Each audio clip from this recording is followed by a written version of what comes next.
Hi everyone, my name is Anshul Gupta. I am a qualified chartered accountant. आज हम करने जा रहे हैं क्लास 12th बिजनेस स्टडीज का एक नया चैप्टर जिसका नाम है marketing. So without wasting any time let us start with the chapter. All right, so marketing का मतलब क्या होता है, पहले एक बार ये समझ लेते हैं। कुछ जनरल फैक्ट्स क्या हैं बिजनेस के, वो हम एक बार समझ लेते हैं, फिर धीरे धीरे इस वर्ड के मतलब के ऊपर आएंगे। ठीक है, सो यस, यहां पर है हम लोग। एक कंपनी है और उस कंपनी का जो भी सर्वाइवल होता है, किसी भी कंपनी का सर्वाइवल सिर्फ उसके कंज्यूमर्स के साथ नहीं चलता। भाई ठीक है, आप कंज्यूमर के लिए प्रोडक्ट बना रहे हो, सर्विस दे रहे हो उसको, that is all right, but सिर्फ कंज्यूमर से आपका गुजारा नहीं चलता। आपको एक diverse set of stakeholders चाहिए। स्टेक होल्डर्स मतलब कि जिनसे आप किसी भी तरीके से रिलेटेड हो, जैसे कि गवर्नमेंट को आप टैक्सेस पे करते हो, religious leaders, social activist, NGOs, media etcetera. तो एक तरह से सबको साथ में लेके चलना पड़ता है और ऐसे हमें काम करना है कि सब लोग हमसे मैक्सिमम तरीके से सेटिस्फाइड रहें। Okay, alright. सोशल कंसर्न क्या होते हैं, जैसे कि आपने चाइल्ड केयर के लिए कुछ कर दिया, ओल्ड एज के लिए आपने कुछ कर दिया। आपने देखा होगा आईटीसी कंपनी के रजिस्टर्स आते हैं क्लासमेट के नाम से। उन रजिस्टर्स के पीछे लिखा रहता है कि for every 1 register you buy we will donate 1 rupee और 2 रुपीज, जो भी होता है वो किसी ऑर्गेनाइजेशन में, आई थिंक केयर है ऑर्गेनाइजेशन का नाम, CARE केयर, तो वहां पे वो लोग डोनेट करते हैं। सो दिस इज व्हाट, एक तरह से वो अपने सोशल कंसर्न्स, अपने सोशल ऑब्लिगेशंस पूरी कर रहे हैं। एक हो गया जैसे हेल्थ अवेयरनेस, हेल्थ के बारे में लोगों को अवेयर करना, एनवायरमेंटल प्रोटेक्शन, एनवायरमेंट की प्रोटेक्शन करना, विमेन एम्पावरमेंट, विमेन एम्प्लॉयमेंट, ये सब कुछ सोशल कंसर्न्स हैं जो बिजनेसेस को देखने चाहिए, उन्हें केटर करना चाहिए। Okay, all right. अब आ जाते हैं मार्केटिंग के ऊपर। मार्केटिंग क्या है, ठीक है, वो हम समझते हैं। Marketing refers to a number of activities, जैसे कि product designing and merchandising. Merchandising का क्या मतलब होता है, promoting the sale of goods, goods की सेल को प्रमोट करना, आगे बढ़ाना। ठीक है, प्रोडक्ट की कैसे पैकेजिंग करनी है, वेयर हाउसिंग कैसे होगी। वेयर हाउसिंग मतलब जो आप स्टोर करते हो प्रोडक्ट को, रॉ मटेरियल को, किसी भी चीज को। वेयर हाउस का मतलब होता है हिंदी में गोडाउन। तो गोडाउन में आप चीजें कैसे स्टोर करते हो, वो चीजें भी यहां पर आती हैं। फिर ट्रांसपोर्टेशन कैसे करनी है, आपको ब्रांडिंग कैसे करनी है, माल बेचना कैसे है, उसकी एडवर्टाइजिंग कैसे करनी है। तो मार्केटिंग ये सब चीजों को कवर करती है। माल बनाना कैसे है, बेचना कैसे है, ऐड कैसे करनी है, गोडाउन में कैसे रखना है, ट्रांसपोर्टेशन कैसे उसकी करनी है, आफ्टर सेल सर्विस कैसे करनी है। इन सब चीजों का एक मिक्सचर वो है मार्केटिंग। ठीक है, it may be noted that marketing is not merely a post production activity. ऐसा कुछ नहीं कि प्रोडक्ट बनने के बाद उसकी मार्केटिंग शुरू होगी, ऐसा बिल्कुल भी नहीं है। और ये कैसे है, for example identification of customer needs, collection of information and designing the suitable product. Basically production होने के बाद की एक्टिविटी, मार्केटिंग सिर्फ प्रोडक्शन होने के बाद की एक्टिविटी नहीं है, ये प्रोडक्शन होने से पहले की चीजों को भी कवर करता है। जैसे कि आप ये दिमाग चला रहे हो, आइडेंटिफाई कर रहे हो कि कस्टमर की नीड्स क्या हैं, कस्टमर को क्या चीज की जरूरत है। जैसे कि आजकल मतलब पिछले कुछ सालों से सेल्फीज का बहुत ट्रेंड चल पड़ा है। तो अब कंपनीज ने ये आइडेंटिफाई किया कि कंज्यूमर्स की नीड है सेल्फी लेना या फ्रंट कैमरा यूज करना। तो आज की डेट में बहुत सारे सेलफोन्स ऐसे हैं जिसके अंदर बैक कैमरे से ज्यादा अच्छी क्वालिटी फ्रंट कैमरे की होती है। अगर बैक कैमरा सपोज 20 मेगापिक्सल का है तो फ्रंट कैमरा 30 मेगापिक्सल का आपको मिलेगा। तो कंपनियों ने समझा कि कस्टमर के नीड्स क्या हैं, मार्केट का डेटा कलेक्ट किया, इंफॉर्मेशन कलेक्ट करी और एक सूटेबल प्रोडक्ट बना के उनके आगे रख दिया। ठीक है, सो दिस इज मार्केटिंग। मतलब प्रोडक्शन से पहले की चीजें भी हैं और बाद की चीजें भी है। All right, marketing is a social process जिसमें कि लोग जो हैं एक्सचेंज करते हैं अपने गुड्स एंड सर्विसेज को फॉर मनी और समथिंग और some other thing for value. ठीक है, आपके पास कोई गुड्स हैं या सर्विस हैं, आप उसे एक्सचेंज करते हो सामने वाले से फॉर मनी या कोई और मतलब वैल्यूएबल चीज जो सामने वाले को चाहिए। ऑल राइट, मार्केट का मतलब क्या होता है, market refers to a set of actual and potential buyers of a product और अ सर्विस। एक्चुअल बायर कौन होते हैं, कि जो एक प्रोडक्ट या सर्विस लेना चाहते हैं। सपोज मुझे आज एक कोई इलेक्ट्रॉनिक गैजेट खरीदना है, मुझे घड़ी खरीदनी है, तो मैं घड़ी खरीदने के लिए मार्केट में कुछ शॉप्स पे जा रहा हूँ, सर्वे कर रहा हूँ, तो मैं तो एक्चुअल बायर हूँ। बट पोटेंशियल बायर कौन है? जो घड़ी खरीद सकता है, यानी उसने सोचा नहीं हुआ कि मैं घड़ी खरीदूंगा, लेकिन कंपनीज को पता है कि अगर इस बंदे को मैं घड़ी की एड दिखाऊंगा या घड़ी के फीचर्स बताऊंगा या घड़ी की लुक दिखाऊंगा कैसी लग रही है घड़ी, तो ये शायद ले ले घड़ी को। तो ये होते हैं पोटेंशियल बायर, जो कल को बायर बन सकते हैं। Alright, okay, so a careful analysis of the definition shows the following important features of marketing. ये फॉलोइंग कुछ इंपॉर्टेंट फीचर्स है मार्केटिंग के, वो हम देख लेते हैं। पहला है नीड्स एंड वांट्स। देखो, नीड का मतलब क्या होता है? नीड होता है कि जो बिल्कुल एकदम बेसिक चीजें हमारी, जैसे कि खाना खाना, फूड, शेल्टर, सर पे छत होना, ठीक है। तो इस तरह की चीजें, वो एक मूवी है ना, रोटी कपड़ा और मकान, ये इंसान की बेसिक नीड्स हैं, बेसिक जरूरतें हैं कि इसके बिना तो काम चलेगा ही नहीं, ठीक है। और वांट्स क्या होती हैं? I want an iPhone. कभी कोई ऐसे नहीं बोलता कि I need an iPhone, I want an iPhone, ठीक है। तो वांट्स होती हैं आपकी डिजायर्स, जो कि आपको कहीं ना कहीं खुशी देती हैं। ओके, तो एक मार्केटर का जॉब क्या है किसी भी ऑर्गेनाइजेशन में? वो आइडेंटिफाई करता है नीड्स को, जो आपके टारगेट कस्टमर हैं उनकी जो नीड्स हैं, जो उनकी जरूरत है, उनको आइडेंटिफाई करता है और ऐसे प्रोडक्ट या सर्विसेज बनाता है जो कि उन्हें उन नीड्स को सेटिस्फाई कर दें, ठीक है। एक मार्केटर क्या करता है? एक मार्केटर आइडेंटिफाई करता है आपके टारगेट कस्टमर्स की नीड्स को और ऐसे प्रोडक्ट और सर्विस बना के उन्हें देता है जिससे उनकी नीड्स सेटिस्फाई हो जाए। All right, next point is creating a market offering. Creating a market offering, देखो आपने सामने वाले की नीड्स को देख के उसके हिसाब से अपना प्रोडक्ट या सर्विस बना ली। अब एक मार्केट ऑफर बना के दो, ठीक है। यहां पर एक एग्जांपल है बहुत अच्छा। Let us say the offer is for a cell phone available in 4 different versions. तो इसके अंदर क्या होगा? इसके अंदर आपको उसके कुछ फीचर्स उसमें डालने पड़ेंगे। उसकी एक प्राइस रेंज होगी, सपोज 5,000 से 20,000, और आपको एक ऑफर देना है कि हाँ भाई, जिसको 5,000 का फोन खरीदना है उसके लिए ये वाला फोन है, 10,000 वाले के लिए ये वाला है, 20,000 वाले के लिए ये वाला है, ठीक है। आपने मार्केट पहले स्टेप में समझ ली कि कस्टमर को मोबाइल फोन खरीदना है। अब आप उसे एड्रेस करोगे ऐसे कि आपने एक रेंज बना दी, 3-4 वैरायटी बना दी उसमें, और वो हर तरह के कस्टमर को आप ग्रैब करने की वहां पे कोशिश करोगे। Next point is customer value. देखो, कस्टमर को प्रोडक्ट खरीद के जब तक वैल्यू नहीं मिलेगी, भाई मैंने 1,000 रुपए की शर्ट खरीदी, तो 1,000 रुपए की शर्ट खरीद के मुझे जब तक ऐसा नहीं लग रहा अंदर से कि हाँ यार ये शर्ट वर्थ है 1,000 रुपए की, कपड़ा बहुत अच्छा है, स्टिचिंग बहुत अच्छी है, फिटिंग बहुत अच्छी है, डिजाइन बहुत अच्छा है, सब कुछ बहुत अच्छा है, तो वो एक वैल्यू जब तक कस्टमर को नहीं मिलेगी, आपका प्रोडक्ट या आपकी सर्विस नहीं बिकने वाली। Therefore the job of a marketer is to add value to the product so that customers prefer it in relation to competing products. अगर कस्टमर को आपका प्रोडक्ट लेने से वैल्यू मिलती है, तभी वो आपके कॉम्पिटिटर के प्रोडक्ट को छोड़ के आपका प्रोडक्ट खरीदेगा, वरना नहीं खरीदेगा। Lastly there is exchange mechanism. Exchange refers to the process जिसमें दोनों पार्टियां गुड्स और सर्विसेज एक्सचेंज करती हैं in by giving something in return. भाई मेरे पास पैसे हैं, आपके पास माल है, गुड्स या सर्विसेज, तो हम दोनों एक्सचेंज कर लेंगे। लास्ट प्रोसेस ये होता है इसका। All right, exchange is therefore referred to as the essence of marketing. Very important, ये आपसे पूछा जा सकता है कि एसेंस ऑफ मार्केटिंग क्या है, उसे एक्सप्लेन करो। तो exchange is referred to as the essence of marketing. कोई भी एक्सचेंज होने के लिए ये कुछ कंडीशन है जो सेटिस्फाई होना बहुत जरूरी है। फर्स्ट इज एटलीस्ट 2 पार्टीज, एक बायर और एक सेलर होना चाहिए। आप खुद के साथ कुछ एक्सचेंज नहीं कर सकते। Alright, each party should be capable of offering something of value to the other.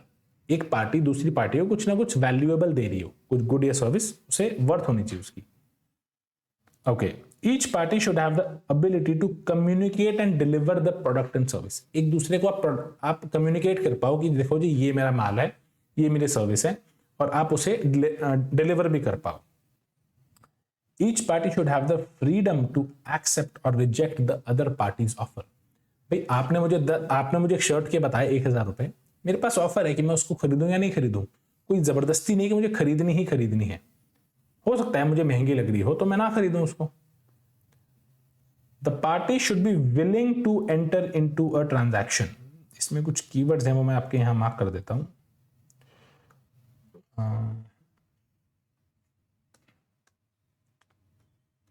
Okay, ये देखो फर्स्ट वाले पॉइंट में तो था एटलीस्ट टू पार्टीज। सेकेंड वाले पॉइंट में जो कीवर्ड है ability to communicate and deliver. Third वाले में है फ्रीडम। फोर्थ वाले में है विलिंगनेस। आप ये कीवर्ड्स याद रखेंगे तो आपको पॉइंट याद आ जाएगा और आप अपने वर्ड्स में बना के लिख पाओगे इसको। The party should be willing to enter into any transaction. भाई कोई जबरदस्ती नहीं होनी चाहिए, ठीक है ना। ऑल राइट, अब हम यहां पर आ जाते हैं व्हाट कैन बी मार्केटेड। क्या चीज है जो मार्केट की जा सकती है। पहला पॉइंट हो गया आपका फिजिकल प्रोडक्ट्स। फिजिकल प्रोडक्ट्स जैसे कि सेलफोन, हमने अभी आईफोन की बात करी है, कोई टेलीविजन है, कोई फुटवेयर्स है, कोई गाड़ी है, बाइक है, कुछ भी ऐसी फिजिकल चीज जिसे आप जाके छू सकते हो, ठीक है, उसकी मार्केटिंग हो सकती है। हम देखते हैं टीवी में ऐड आती है किसी भी गाड़ी की या किसी भी फोन की, या ऐड से भी पहले प्रोडक्शन होती है किसी भी चीज की, प्लानिंग होती है, वो सब मार्केटिंग में आता है। सर्विसेज, बहुत सारी सर्विसेज हैं जो मार्केट हो सकती हैं, जैसे फाइनेंशियल सर्विसेज हो गया आपका इंश्योरेंस की सर्विसेज हो गई। Okay, next comes ideas. Ideas की भी मार्केटिंग होती है, जैसे पोलियो वैक्सीनेशन एक आइडिया है, इसकी भी मार्केटिंग होगी। यानी जैसे टीवी पे ऐड आती है कि पोलियो आपको पोलियो की 2 बूंद जिंदगी की, ऐसे करके ऐड आती है ना, तो ये पोलियो की मार्केटिंग ही है। लोगों की भी मार्केटिंग होती है। इलेक्शंस के टाइम पर जो कैंपेनिंग होती है, टीवी में ऐड आती है, ऑनलाइन सोशल मीडिया पे ऐड आती है, वो सब मार्केटिंग ही है लोगों की। जगह की भी मार्केटिंग होती है। आपने टीवी पे ऐड देखी है ना अमिताभ बच्चन की, कुछ दिन तो गुजारो गुजरात में, तो वो एक तरह से गुजरात की मार्केटिंग हो रही है। उदयपुर को बोलते हैं सिटी ऑफ लेक्स, ये वहां की मार्केटिंग हो रही है। एक्सपीरियंस की भी मार्केटिंग होती है, जैसे कि सपोज आपने डिनर किया किसी बहुत फेमस क्रिकेटर के साथ, उसकी भी मार्केटिंग होती है। रियल एस्टेट की भी मार्केटिंग होती है। इवेंट्स जैसे कि ओलंपिक्स, अब देखते हो ना ओलंपिक्स, कॉमनवेल्थ गेम्स, टीवी में कितना आता है, इन चीजों की भी मार्केटिंग होती है। इंफॉर्मेशन, रिसर्च ऑर्गेनाइजेशन, सपोज आज इसरो को या नासा को कोई नई चीज हाथ लगी है, कोई नई इंफॉर्मेशन मिली है इनको, तो उसकी भी मार्केटिंग होती है। ऑर्गेनाइजेशंस, रैनबैक्सी, डाबर, फिलिप्स, ये बहुत बड़ी बड़ी कंपनियां हैं। ये अपनी पब्लिक इमेज को बूस्ट करने के लिए, ये अपनी पब्लिक इमेज को बढ़ाने के लिए ये कंपनियां मार्केटिंग करती हैं, ठीक है। All right, now next is marketing management. इसको भी पढ़ लेते हैं अभी। मार्केटिंग मैनेजमेंट क्या होता है। Marketing management refers to the planning, organizing, directing and controlling of the activities. Planning, organizing, directing and controlling of the activities which facilitate exchange of goods and services between producers and consumers or users of products and services. Marketing management का मतलब simple शब्दों में होता है जो goods and services का exchange हो रहा है दो लोगों के बीच में, ठीक है। गुड्स एंड सर्विसेज का जो एक्सचेंज हो रहा है दो लोगों के बीच में, उसकी प्लानिंग करना, ऑर्गेनाइजिंग करना, डायरेक्टिंग करना, कंट्रोल करना, वो सब चीजें यहां पर कवर होती हैं मार्केटिंग मैनेजमेंट में। तो जो प्रोसेस है मार्केटिंग मैनेजमेंट का जो प्रोसेस है, उसके अंदर क्या क्या चीजें आएंगी वो हम देख लेते हैं। पहला पॉइंट हो गया चूजिंग अ टारगेट मार्केट। सबसे पहले आप एक टारगेट मार्केट चूज करोगे। जैसे कि मान लिया मैं आज मेरी कपड़ों की फैक्ट्री है और मैं कपड़े बनाता हूं। अब मुझे देखना है मेरी टारगेट मार्केट क्या है। क्या मैं छोटे बच्चों के कपड़े बना रहा हूं जिनकी उम्र 5 साल से कम है? क्या मैं 18-20 साल तक के लोगों के कपड़े बना रहा हूं? क्या मैं आज के यूथ के लिए कपड़े बना रहा हूं जो कि 18 से लेकर 35 साल तक के हैं? क्या मैं और बड़ी एज के लिए कपड़े बना रहा हूं? तो उस हिसाब से मुझे प्लान करके चलना पड़ता है, बिकॉज तभी मुझे पता चलेगा क्या डिज़ाइन रखने हैं, क्या फिटिंग रखनी है, कपड़े लूज रखने हैं या फिटेड रखने हैं। जैसे कि ओल्ड एज में लोग थोड़ा लूज कपड़े प्रेफर करते हैं, और जो बहुत छोटी एज होती है उसमें भी पेरेंट्स जो हैं अपने बच्चे के लिए लूज कपड़े लेते हैं थोड़े से। तो वो चीज़ें यहाँ पर हमें देखनी पड़ती हैं। Next is getting, keeping and growing customers. Very important point. Getting मतलब कस्टमर्स लाओ, कीपिंग यानी लाने के बाद वो आपके कस्टमर्स बन के रहें। ऐसे नहीं कि वो आज आपसे माल खरीद रहे हैं कल किसी और से खरीद रहे हैं, ऐसा नहीं होना चाहिए। गेटिंग, कीपिंग, आपके पास रहें वो कस्टमर्स, एंड ग्रोइंग कस्टमर्स, आज एक है तो कल दो होने चाहिए, फिर दो से तीन होने चाहिए, तीन से चार होने चाहिए। Getting, keeping and growing customers, ठीक है, ये भी आपने देखना है। Next is creating superior value for the customers. देखो वैल्यू जब तक नहीं क्रिएट करोगे प्रोडक्ट की तो कस्टमर आपसे माल नहीं खरीदेगा। एक बार खरीद लेगा, दो बार खरीद लेगा, उसके बाद नहीं खरीदेगा। तो वैल्यू क्रिएट करना बहुत जरूरी है। Marketing management generally is related to the creation of demand. देखो जनरली मार्केटिंग में आपने क्या करना है, क्या मैनेज करना है कि भैया प्रोडक्ट की या सर्विस की डिमांड निकल के आनी चाहिए। मतलब सामने वाले लोग होने चाहिए कि जो खरीदने को तैयार बैठे हैं कि भैया माल बनाओ, हम खरीद रहे हैं इसको, ठीक है। तो डिमांड क्रिएट करना होता है basically. However, very important point, कुछ सिचुएशंस में मैनेजर को कहा जाता है कि भैया डिमांड को रिस्ट्रिक्ट करो, डिमांड को रोको थोड़ा सा, ठीक है। ऐसा कब था ये हम आपको बताते हैं अभी। जैसे कि लिबरलाइजेशन और ग्लोबलाइजेशन से पहले 1990s के टाइम पे, उस समय क्या था, उस समय प्रोडक्ट्स बहुत कम थे, बनाने वाले बहुत कम थे और लेने वाले बहुत ज़्यादा थे। मैंने सुना है, मेरे डैड मुझे बताते हैं कि आज से 30 साल पहले, 30-35 साल पहले लैंडलाइन कनेक्शन लेने के लिए आपको सालों वेट करना पड़ता था। Are you getting? आज जो कंपनी आपके पीछे पड़ी रहती है कि हमारे सिम कार्ड ले लो, हमारा कनेक्शन ले लो, ये ले लो, वो ले लो, और आज आपको विद इन फ्यू आवर्स आपका कनेक्शन लग के चालू भी हो जाता है। एक टाइम था जब आपको सालों वेट करना पड़ता था। तो प्रोडक्ट्स कम थे, बनाने वाले कम थे, लेने वाले बहुत ज़्यादा थे। तो उस टाइम मैनेजर्स को ये कहा जाता था कि आप डिमांड को थोड़ा कम रखना, ऐसा कुछ करो कि डिमांड कम रहे, ठीक है। तो ऐसी सिचुएशन पहले हुआ करती थी किसी जमाने में। Next is marketing versus selling. Marketing refers to the large set of activities of which selling is just one part. Marketing में 100 चीजें आती हैं, तो सेलिंग जो है एक तरह से पार्ट है मार्केटिंग का, बस और कुछ नहीं है। सेलिंग बहुत छोटी चीज है, मार्केटिंग बहुत बड़ी चीज है। The function of selling, on the other hand, is restricted to the promotion of goods and services through salesmanship,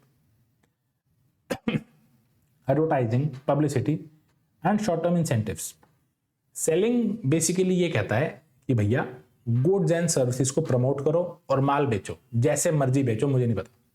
चाहे आप सेल्समैन रखो, चाहे पब्लिसिटी करो, चाहे कुछ इंसेंटिव दो सेल्समैन को कि भैया तू एक दिन में 100 पीस बेच दे तो 10% कमीशन तेरा, जो मर्जी करो, माल बेच के आओ, बस। वो होता है सेलिंग। मार्केटिंग में बहुत सारी चीजें, प्लान करना, क्या बनाना है, कैसे बनाना है, कैसे बेचना है, कैसे पैकेजिंग रखनी है, बहुत सारी चीजें इसके अंदर आती है, ठीक है। Next is marketing management philosophies. बहुत ही सिंपल फिलॉसफीज हैं, बहुत जल्दी से कवर करेंगे, आपने खाली ध्यान से सुनना है और जो मैं कीवर्ड्स मार्क कर रहा हूं बुक में उन पे ध्यान देना है। भाई एक पैराग्राफ में सपोज 3-4 कीवर्ड्स मैंने मार्क करे, तो ऐसा बनाना है खुद को कि वो कीवर्ड्स आप देखो या वो कीवर्ड्स आपके माइंड में आ जाएं एग्जाम हॉल में बैठ के। सब कुछ याद नहीं कर रहा, सब कुछ रटना नहीं है, केवल वो 3-4 कीवर्ड्स आपके दिमाग में फिट होने चाहिए, बैठने चाहिए। एग्जाम हॉल में उन 3-4 कीवर्ड से आप पूरा आंसर फ्रेम कर दोगे अपने वर्ड्स में, ठीक है। ऐसे हम लोग पढ़ के चलेंगे। मार्केटिंग मैनेजमेंट फिलॉसफीज, 5 फिलॉसफीज हैं इसके अंदर जो हम अभी कवर करेंगे। पहली फिलॉसफी है प्रोडक्शन कॉन्सेप्ट। देखो ये फिलॉसफी मैं आपको बता देता हूं, ये टाइम के हिसाब से चल रही है। मतलब ये है आपकी ओल्डेस्ट, सबसे पुराना, सबसे पहले, आज से 40-50 साल पहले ये कॉन्सेप्ट चलता था। ये कॉन्सेप्ट क्या है उसे समझ लेते हैं। During the earlier days of industrial revolution, जो डिमांड थी इंडस्ट्रियल गुड्स की वो चढ़नी शुरू हो गई थी। मतलब जो ये एसी, टीवी, फ्रिज, एसी तो खैर थे ही नहीं, बट जो भी फैक्ट्री के जो गुड्स होते थे, जो फैक्ट्री में बनते थे, लोगों ने वो खरीदने चालू कर दिए थे कि भैया अब हमें खरीदने हैं। और पैसे बहुत कम लोगों के पास थे, बट वो प्रोडक्ट्स जो है इतने लिमिटेड बनते थे तो डिमांड बहुत ज़्यादा थी, सप्लाई बहुत कम थी। मान लिया एक चीज़ के पूरे दिन में 10 पीस बने, लेने वाले 1000 लोग हैं, 10,000 लोग हैं, ठीक है। इस समय बिजनेसेस जो होते थे, जो कंपनीज होती थी, उनका फोकस क्या रहता था? प्रोडक्शन निकालो यार, जितनी प्रोडक्शन निकल रही है उतनी प्रोडक्शन निकालो। एक दिन के तुम पहले 10 पीस बना रहे हो, 12 बनाओ, 15 बनाओ, 20 बनाओ, माल बनाओ, केवल बिक तो जाना ही है। भाई जब 10 पीस लेने के लिए 1000 आदमी तैयार हैं तो आपका माल तो बिका पड़ा है एक तरीके से, बस बनने की देरी है। तो क्वालिटी पे, कस्टमर पे, उसकी ज़रूरतों पे कोई ध्यान नहीं देता था। माल बनाओ और माल तो बिक ही जाना है, माल ने तो बिक जाना है, ठीक है। फिर आ गया प्रोडक्ट कॉन्सेप्ट। इसमें क्या हुआ, supply increase over period of time. जैसे जैसे समय और बीतता गया, प्रोडक्शन से ज़्यादा सप्लाई होने लग गई। भाई हर आदमी को दिख रहा है कि यार माल बनाना है, खाली बिक तो जाएगा, तो दबा के प्रोडक्शन निकालो। तो होता क्या था, ये जो भी इसकी जो सप्लाई है वो धीरे धीरे विद टाइम वो सप्लाई इंक्रीज होती थी, इंक्रीज हो जाती थी। Okay, customers started looking for products which were superior.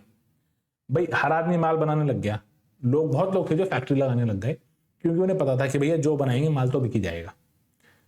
अब ऐसा करते करते सप्लाई बढ़ गई। अब कस्टमर क्या है, अब कस्टमर को लग रहा है यार 4 लोग आ रहे हैं, वो चारों कह रहे हैं मेरा माल लो मेरा माल लो। कस्टमर ने प्रोडक्ट उठा के देखना शुरू कर दिया कि भैया इसको उठा के देखते हैं कैसा प्रोडक्ट है, दिखने में कैसा है, क्वालिटी कैसी है। तो अब ऐसा जब कस्टमर देखने लग गया तो कंपनीज जो है प्रोडक्ट के ऊपर ध्यान देने लग गई कि भैया प्रोडक्ट बनाओ बढ़िया, कस्टमर तो लेगा वरना लेगा नहीं, ठीक है। उसके बाद क्या हो गया, धीरे धीरे ऐसा टाइम आ गया, सब फैक्ट्री वालों को अकल आ गई, सब में दिमाग है, सबने देखा कस्टमर तो प्रोडक्ट देखता है भैया कैसा है, प्रोडक्ट सबका अच्छा हो गया विद टाइम। अब बारी आ गई सेलिंग कॉन्सेप्ट। भैया आप बेच कैसे रहे हो कस्टमर को, आपको ऐसे काम करना है कि आपका प्रोडक्ट बिके, ठीक है, माल आपका बिकना चाहिए बढ़िया तरीके से। तो अब प्रोडक्ट क्वालिटी और अवेलेबिलिटी, केवल उससे फर्म्स का सर्वाइवल नहीं होता था। भाई प्रोडक्ट की क्वालिटी अच्छी कर दी और आपने दुकान पे प्रोडक्ट पहुंचा दिया, इससे काम नहीं चलता।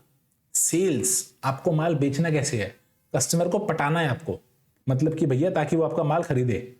तो कंपनीज को अग्रेसिव सेलिंग एफर्ट्स करने पड़े, एडवर्टाइजिंग करनी पड़ी, personal selling, door to door जाकर सेल्स प्रमोशन करनी पड़ी, ये सब कुछ करना पड़ा ताकि जो कस्टमर है वो प्रोडक्ट ले किसी तरीके से। प्रोडक्ट सबके अच्छे हैं, सप्लाई सबकी अच्छी है, माल बेचना आना चाहिए। It is assumed that buyers, it was, उस समय अज्यूम किया जाता था कि buyers can be manipulated, but what was forgotten in the long run, customer satisfaction मायने रखती है। उस समय सेलिंग कॉन्सेप्ट के टाइम पे ये माना जाता था कि भैया माल बेचना आना चाहिए, कस्टमर को तो बेवकूफ बना लेंगे हम, माल बेचना आना चाहिए, हम कस्टमर को तो बेवकूफ बना लेंगे। तो ये एक धारणा बन गई थी और सेलिंग पे बहुत ज्यादा ध्यान था, जबकि कंपनियां भूल रही थी कि लॉन्ग रन में कस्टमर सेटिस्फैक्शन अल्टीमेटली जरूरी है, कस्टमर सेटिस्फाइड होना चाहिए लॉन्ग रन में। तो ये चीज है, बाकी आप देखो। सबसे लास्ट में आज की डेट में जो कॉन्सेप्ट चल रहा है वो है मार्केटिंग कॉन्सेप्ट। ये कॉन्सेप्ट फोकस करता है satisfaction of customers needs. Customer की जो नीड्स हैं, जो उसकी ज़रूरतें हैं, वो सेटिस्फाई होनी चाहिए, कस्टमर संतुष्ट होना चाहिए। प्रोडक्ट लेके या सर्विस लेके उसे ऐसा लगना चाहिए यार मज़ा आ गया, इस प्रोडक्ट से मुझे कोई शिकायत नहीं है और इससे बढ़िया कुछ नहीं हो सकता। जैसे कि कस्टमर को चाहिए फ्रिज के अंदर डबल डोर हो, ठीक है, ऊपर बर्फ जमाने के लिए अलग एक डोर होना चाहिए और नीचे जो है और सब्जी रखने के लिए और कुछ सामान रखने के लिए अलग एक डोर होना चाहिए। कंपनियों ने वो बना दिए। अब आगे टाइम आया, कस्टमर कहता है भैया मुझे तो 3 दरवाजे दे दो, ऊपर वाला बर्फ के लिए, नीचे वाला मुझे सब्जियां रखने के लिए और बीच में पानी रखना है, दूध रखना है, उसके लिए मुझे दे दो। कंपनियों ने वो बना दिए। अब आगे कस्टमर की रिक्वायरमेंट आई कि नहीं मुझे जो है सब्जी लेने के लिए मतलब मुझे नीचे झुकना पड़ता है, आप वो बर्फ वाला जो एरिया है वो नीचे दे दो और सब्जियों के लिए ऊपर दे दो। कंपनी ने वो भी बना दिए। अब कस्टमर की रिक्वायरमेंट आई, कस्टमर कहता है भैया मेरे को तो फ्रिज छोटा है, मुझे और बड़ा फ्रिज चाहिए। कंपनी ने डबल डोर का फ्रिज बना दिया कि अलमारी की तरह फ्रिज खुलेगा।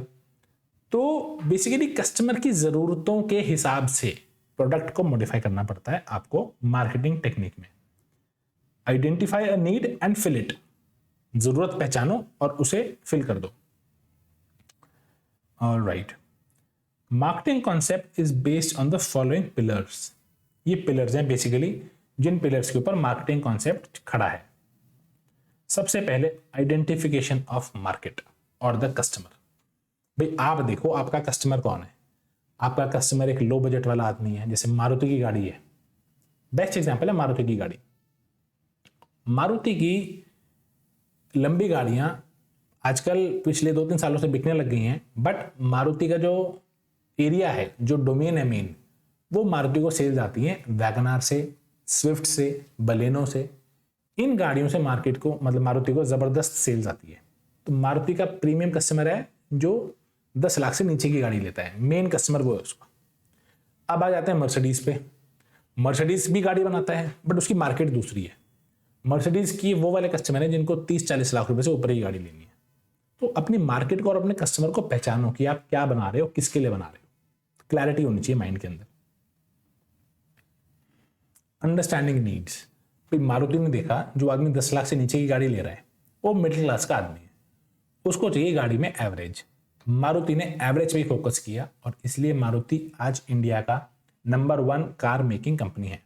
ओके, अब नीड्स भी आपको पता चल गई। अब प्रोडक्ट्स डेवलप करने शुरू करो और उन नीड्स को सेटिस्फाई करो, और ये सारा काम आपने करना है प्रॉफिट के ऊपर। भाई आप अपना घाटे में थोड़ी करोगे सारा काम ये, ठीक है। ये सारा काम आपने करना है प्रॉफिट पे। ऑल राइट, अब एक कॉन्सेप्ट और बचा है हमारा, सोसाइटल मार्केटिंग कॉन्सेप्ट। देखो मार्केटिंग तक बात हो गई, आपको समझ में आ गया कि कस्टमर की नीड सेटिस्फाई होनी चाहिए। अब ये कहता है भैया आज जो कॉन्सेप्ट चल रहा है, कहता है कस्टमर की नीड तो सेटिस्फाई हो रही है, ठीक है, अब सोसाइटी के लिए क्या कर रहे हो। सोशल प्रॉब्लम्स इतनी है, पॉल्यूशन की, शॉर्टेज ऑफ रिसोर्सेज, इन्फ्लेशन की, पॉपुलेशन की, तो आप क्या कर रहे हो सोसाइटी के लिए। ठीक है, आप जो है कस्टमर आपका सेटिस्फाइड है, हमें समझ में आ रहा है, बट आप सोसाइटी के लिए भी कुछ करो ताकि सोसाइटी भी अपलिफ्ट हो। Company should also consider issues of social welfare जो कि लॉन्ग टर्म तक चलें। ओके, तो ये चीजें यहां पर कवर हो जाती हैं। All right, difference in the marketing management philosophies. हमने सारे फिलॉसफीज पढ़ ली हैं, तो इसमें डिफरेंस क्या है वो एक बार समझ लेते हैं। देखो प्रोडक्शन कॉन्सेप्ट में जो मेन फोकस रहता है कि भैया किसी तरीके से बस माल बनाओ, क्वांटिटी निकालो। प्रोडक्ट कॉन्सेप्ट में क्या हुआ कि भैया क्वालिटी पे ध्यान दो ताकि तभी प्रोडक्ट बिकेगा। सेलिंग कॉन्सेप्ट में एग्जिस्टिंग प्रोडक्ट पे ध्यान रहता है सारा कि उसको बेचो। मार्केटिंग कॉन्सेप्ट में कस्टमर नीड्स, यहाँ पे कस्टमर नीड प्लस सोसाइटी भी, सोसाइटी के लिए आप क्या कर रहे हो ये भी देखना होता है। प्रोडक्शन कॉन्सेप्ट में आपका मेन पर्पज है प्रॉफिट निकालना है वॉल्यूम से, बस बनाते जाओ। ये कह रहा है प्रॉफिट कमाओ प्रोडक्ट क्वालिटी के साथ, प्रोडक्ट की क्वालिटी बढ़ाओ। सेलिंग कॉन्सेप्ट कह रहा है भैया माल बेचो, बस सेल्स वॉल्यूम मैक्सिमम आनी चाहिए। मार्केटिंग कॉन्सेप्ट कहता है भैया कस्टमर सेटिस्फाइड होना चाहिए, बस दैट्स इट। और सोसाइटल कॉन्सेप्ट क्या कहता है, customer and social welfare, customer का भी वेलफेयर हो और सोसाइटी का भी वेलफेयर हो। ठीक है जी, ऑल राइट। अब हम पढ़ लेते हैं फंक्शंस ऑफ मार्केटिंग। 12 पॉइंट इसके अंदर और अच्छे से पढ़ के चलेंगे, इसको इंपॉर्टेंट है एग्जाम के लिए। इन सभी पॉइंट्स की मैं आपको एक चीज बता देता हूं, ये जो हेडिंग्स हैं, ये हेडिंग्स आपने याद करनी है, वो बहुत जरूरी है। बाकी अंदर का मैटर जो है वो मैं आपको समझा ही दूंगा, और कुछ कीवर्ड्स जो हैं वो मैंने मार्क कर दूंगा, वो आप वहां से पढ़ लेंगे। ठीक है, हेडिंग्स आपको पेपर में सेम लिखनी बहुत जरूरी है। बाकी अंदर का जो मैटर है वो आप अपने लैंग्वेज में बना के लिखें, that is more than enough. कुछ कीवर्ड्स जो हैं वो जरूर होने चाहिए, बाकी rest things will be taken care of. Functions of marketing में पहला फंक्शन क्या है, gathering and analysing market information. देखो मार्केट को समझो, पहले मार्केट से इंफॉर्मेशन निकालो कि आप एक एनालिसिस करो, उसको बोलते हैं स्वॉट एनालिसिस। ठीक है, strengths, weakness, opportunities and threats, स्वॉट एनालिसिस। आपको पता होना चाहिए कि ऑर्गेनाइजेशन जो है, जो आपकी कंपनी है, जो आपका बिजनेस है, उसकी स्ट्रेंथ क्या है, मतलब वो कहाँ मजबूत है। ठीक है, आपके बिजनेस की वीकनेस क्या है और आपके सामने क्या अपॉर्चुनिटीज हैं और क्या थ्रेट्स हैं। जब तक आप ये एनालिसिस नहीं करोगे, मार्केट की इंफॉर्मेशन आपको पता नहीं चलेगी, तब तक आप डिसाइड नहीं कर पाओगे कि मुझे अगला कदम क्या उठाना है। ठीक है, ऑल राइट। जैसे कि अब यहां पर एग्जाम्पल ये गिवन है बहुत अच्छा, इंडियन इकोनॉमी में रैपिड ग्रोथ हो रही है, डेवलपिंग कंट्री है, लोग तरक्की कर रहे हैं, lower class income group middle class बन रहा है, middle class group higher class में कन्वर्ट हो रहा है। तो यहां पर एक तरह से मार्केट फॉर सेलफोन्स, आज आप देखते हो हर इंसान, हर एक इंसान, उसके पास उसके हाथ में मोबाइल फोन है, चाहे वो महीने के 10,000 कमाता है या 10 लाख कमाता है। एक स्मार्टफोन सबके पास है, कीपैड फोन्स खत्म हो चुके हैं। तो इससे हमें ये पता चलता है कि इंडिया एक बहुत अच्छी मार्केट है स्मार्टफोन्स की। स्मार्टफोन है तो स्मार्टफोन्स रिपेयर भी होंगे, वो स्मार्टफोन्स खराब भी होंगे, लोग नए स्मार्टफोन्स भी लेंगे। तो इंडिया एक बहुत तगड़ी मार्केट है स्मार्टफोन्स के लिए। ठीक है, ये हमें अपॉर्चुनिटी पता चलती है। Next point is marketing planning. देखो, आपको एक अप्रोप्रिएट प्लान डेवलप करना पड़ेगा मार्केटिंग करने का।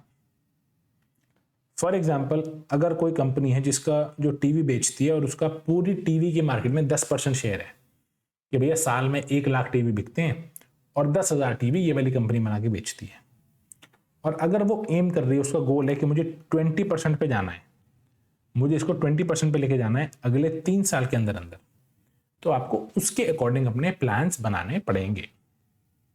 ऑलराइट, अब आपने प्लान भी बना, अब आपने मार्केट की रिसर्च भी कर ली, आपने प्लान भी बना लिया कि हाँ मैं ऐसे ऐसे करके चलूंगा। अब बारी आती है प्रोडक्ट को डिजाइन करने की, उसे डेवलप करने की। ठीक है, आपको अपना प्रोडक्ट कैसे बनाना है, उसका डिजाइन कैसे रखना है, उसकी शेप कैसे रखनी है, उसे डेवलप कैसे करना है आपको। ठीक है, जैसे कि जब अगर यहां पर एक मोटर बाइक का एग्जांपल गिवन है, we not only see features but also design such as shape, style etcetera. जब हम कोई बाइक खरीदते हैं या फिर फॉर एग्जांपल कोई गाड़ी खरीदते हैं, तो फीचर्स के साथ साथ, उसकी कॉस्ट के साथ साथ हम उसका डिजाइन भी देखते हैं। तो प्रोडक्ट को आपने डिजाइन इस तरीके से करना है जिससे वो अट्रैक्टिव लगे देखने में। ठीक है, alright. Next is standardisation and grading. Standardisation and grading, इन वर्ड्स का मतलब समझ लेते हैं। स्टैंडर्डाइजेशन का मतलब है producing goods of predetermined specifications. भाई कुछ क्वालिटी के स्टैंडर्ड्स होते हैं कि मेरा प्रोडक्ट ऐसा होना चाहिए, ऐसा होना चाहिए, ऐसा होना चाहिए, तो वो स्टैंडर्ड्स को मीट करनी चाहिए, ताकि आपका जो प्रोडक्ट है, अगर कोई उसकी टेस्टिंग भी कर ले, कोई आके इंस्पेक्शन कर ले आपकी फैक्ट्री में, प्रोडक्ट को लैब में भेज दे, तो भैया स्टैंडर्ड्स की होनी चाहिए सब चीज, गुड क्वालिटी प्रोडक्ट होना चाहिए। Next is grading. ग्रेडिंग का मतलब होता है, मैं आपको बताऊं, फ्रूट्स। आप लोगों ने कभी फ्रूट्स खरीदे होंगे या देखा होगा अपने पेरेंट्स को या किसी को भी फ्रूट्स खरीदते हुए। तो फ्रूट वाले के पास क्या होता है, सपोज एप्पल्स हैं उसके पास, तो कुछ एप्पल्स नीचे रखी होती हैं, वो कहता है जी ये वाली एप्पल्स तो है 100 रुपए किलो।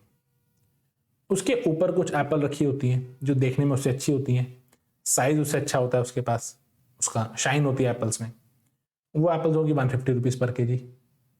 उसके ऊपर कुछ और एप्पल्स रखी होती हैं, वो वाली एप्पल होंगी 250 रुपीज पर केजी, वो और देखने में अच्छी होंगी या खाने में अच्छी होंगी या जूसी होंगी या चमक होगी उनमें ज़्यादा, रेड, वो मतलब ज़्यादा रेड कलर की होंगी। तो इसे बोलते हैं ग्रेडिंग करना। बेच तो वो सेब ही रहा है, बट उसने सभी सेब्स को, सभी एप्पल्स को उसने ग्रेडिंग कर दी, 3 क्वालिटी बना दी उसने, 3 लेयर बना दी क्वालिटी के, फ्रूट्स की क्वालिटी के हिसाब से, साइज के हिसाब से, और ऐसा बहुत चीज़ों में होता है। तो ग्रेडिंग का मतलब है कि अपने प्रोडक्ट को क्लासिफाई कर देना ताकि आप एक हायर प्राइस ले पाओ अपने प्रोडक्ट से। भी जो सामान ज़्यादा अच्छा है उसको ज़्यादा महंगा बेच दो, ठीक है ना। तो ये चीज़ होगी ग्रेडिंग करना। फिर है पैकेजिंग एंड लेबलिंग। आपको पैकेट कैसे डिज़ाइन करना है, आपको प्रोडक्ट का पैकेट ऐसा रखना चाहिए जो अट्रैक्टिव हो और कस्टमर उसको देखते ही आउट ऑफ क्यूरियोसिटी भी देख ले कि हाँ यार ये चीज़ देखने में अच्छी लग रही है, इसे ले लेते हैं। लेबलिंग का मतलब होता है designing and developing the label to be put on the package. ठीक है, आपको अपने पैकेट के ऊपर क्या लेबल लगाना है वो आपको यहां से पता चलेगा। ब्रांडिंग, देखो एक तो होता है जेनेरिक नाम, जैसे कि फैन, पेन, पंखा, पेन, फैन या पेन, ठीक है, ये तो नॉर्मल नाम है। दूसरा हो गया brand name, Rotomac pen, Daikin AC, ठीक है, फिलिप्स का बल्ब। तो ये जब एक एसोसिएटेड हो जाती है ना चीज, फिलिप्स की ट्यूबलाइट, फिलिप्स का बल्ब, तो कस्टमर को एक तरह से कस्टमर लॉयल्टी बिल्ड होती है। कस्टमर सोचता है कि हाँ ये एक अच्छा ब्रांड है, और कस्टमर आपके ब्रांड के लिए लॉयल हो जाता है। वो अच्छे से आपका सारा वो ब्रांड वाला काम अच्छे से करता है, और उसको विश्वास उसको डेवलप होता है। देखो वही एग्जाम्पल है ना, फिलिप्स बल्ब, फिलिप्स ट्यूबलाइट, तो वो आपकी सक्सेस में एक बड़ा रोल प्ले करता है। Next is customer support services, after sale services provide करना। देखो आपने प्रोडक्ट तो बेच दिया, बट बेचने के बाद भी आपको कस्टमर का ध्यान रखना है ताकि वो पूरे तरीके से सेटिस्फाई रहे। और अगर आप आफ्टर सेल सर्विस प्रोवाइड करते हो तो उससे कस्टमर के पास रिपीट सेल्स भी आती हैं। Pricing of the product, generally lower the price higher will be the demand. Price कम होगा तो डिमांड ज़्यादा होगी। तो मार्केटर को ये भी देखना पड़ता है कि मुझे अपने प्रोडक्ट का प्राइस कितना रखना है। प्रमोशन, 4 मेन तरीके हैं प्रमोशन करने के, advertising, personal selling, publicity and sales promotion, APPS, advertising, personal selling, publicity and sales promotion. इन चारों को हम इन डिटेल पर भी आगे थोड़ी देर में पढ़ेंगे। Next point is physical distribution. देखो 2 मेन डिसीजन है यहाँ पर। पहली बात तो आपको चैनल ऑफ डिस्ट्रीब्यूशन कैसा रखना है। आपको डिस्ट्रीब्यूटर बनाना है, फिर होलसेलर बनाना है, फिर रिटेलर बनाना है, ऐसे करना है, या आपको डायरेक्ट माल बेचना है। जैसे ब्रिटानिया कंपनी है, ब्रिटानिया कंपनी के डिस्ट्रीब्यूटर्स हैं, होलसेलर्स हैं, फिर रिटेलर्स हैं, जो जहाँ पे आपको शॉप पे माल मिलता है। इसी के कंपैरिजन में बिस्किट्स आते हैं फ्रंटियर कंपनी के। आप गूगल करना, फ्रंटियर का एक कंपनी है, बहुत अच्छे बिस्किट्स हैं उसके। उसने डिस्ट्रीब्यूशन ऐसा रखा है कि उसके बिस्किट्स केवल उसकी शॉप पे ही मिलते हैं, और फ्रंटियर ने अपने स्टोर्स खोल रखे हैं ऑल ओवर दिल्ली NCR, और आपको फ्रंटियर के स्टोर पे ही उसका बिस्किट मिलेगा, किसी शॉप पे नहीं मिलेगा, कहीं और नहीं मिलेगा, और एक ही रेट मिलेगा, कोई डिस्काउंट नहीं होता। तो ये भी एक तरह से चैनल ऑफ डिस्ट्रीब्यूशन कंपनी को सोचना पड़ता है। Second thing is physical movement of the product. Product भेजना कैसे है, माल ट्रक से भेजना है, टेम्पो से भेजना है, रेलगाड़ी से भेजना है, बाय एयर भेजना है, कैसे भेजना है, वो चीज़ें भी कंपनी को देखनी पड़ती हैं। Also it includes managing inventory, storage, आपको गोडाउन कितना बड़ा चाहिए, कहाँ रखना है गोडाउन, ट्रांसपोर्टेशन कैसे करनी है, वो सब चीज़ें आपको यहाँ देखनी पड़ती हैं। Transportation it involve physical movement, जैसे कि चाय जो है वो आसाम में बनती है, ठीक है, तो आपको ये देखना पड़ता है ट्रांसपोर्टेशन कैसे करनी है, और इसके लिए आपको वो देखना पड़ता है गुड्स कैसे हैं। जैसे कुछ गुड्स होते हैं पेरिशेबल मतलब जो कि जल्दी खराब हो जाते हैं, फ्रूट्स, वेजिटेबल्स, फ्लावर्स एक्सेट्रा। तो इनकी ट्रांसपोर्टेशन का नेटवर्क बहुत ज़बरदस्त रखना पड़ता है ताकि ये खराब नहीं हो जाए, ठीक है, वो भी आपको मेंटेन करके चलना पड़ता है। यहाँ पर एक एग्जांपल आपको दूंगा, दूध का, मिल्क का ट्रांसपोर्टेशन सिस्टम इतना तगड़ा होता है क्योंकि वो एक ऐसी चीज़ है जो सुबह सुबह शॉपकीपर्स के पास पहुंच जानी चाहिए। मतलब आप ये देखो, मैक्सिमम जो शॉपकीपर्स हैं उनके पास 5 बजे तक दूध आ जाता है, सुबह 5 बजे। पूरे इंडिया में हर एक दुकान पे जहाँ पे दूध बिकता है सुबह 5 बजे दूध आ जाता है, 5 साढ़े 5 बजे। क्यों? क्योंकि वही वो टाइम है जब 8-9 बजे तक मेजॉरिटी दूध बिक जाता है, और फिर आदमी अपने घर में उसे कंज्यूम करता है, और कुछ बनाना है, उसको किचन में रिक्वायरमेंट है उसकी। बिकता दूध बाद में भी है, बट जो सेल 6 और 9 के बीच में होती है सुबह, वो पूरा दिन नहीं होती। तो मिल्क जो कंपनीज है, मिल्क प्रोड्यूसिंग कंपनीज, ये अपना नेटवर्क इतना ज़बरदस्त बना के रखते हैं कि कुछ हो जाए 5 बजे तक दूध पहुंच जाना चाहिए शॉपकीपर के पास। स्टोरेज एंड वेयरहाउसिंग, कुछ चीज़ों की सीजनल प्रोडक्शन है, जैसे कि एप्पल्स एक सीजन में आती हैं, गन्ना एक सीजन में ही आता है, पूरे साल नहीं आता, चावल का एक सीजन होता है, कॉटन का एक सीजन होता है।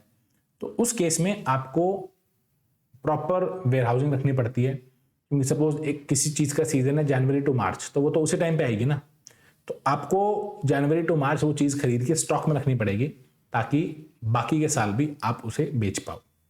राइट, यहाँ तक का हमने काफ़ी कुछ कवर कर लिया आज। मार्केटिंग मिक्स जो ये टॉपिक है इससे हम नेक्स्ट क्लास में स्टार्ट करेंगे। टिल देन डू रिवाइज जो भी हमने आज पढ़ा है, एंड कोई भी डाउट्स हैं या कुछ भी चीज़ आप मुझसे पूछना चाहते हैं, do let me know in the comment section below. Next class से स्टार्ट करेंगे marketing mix. Till then bye bye, take care, thank you so much.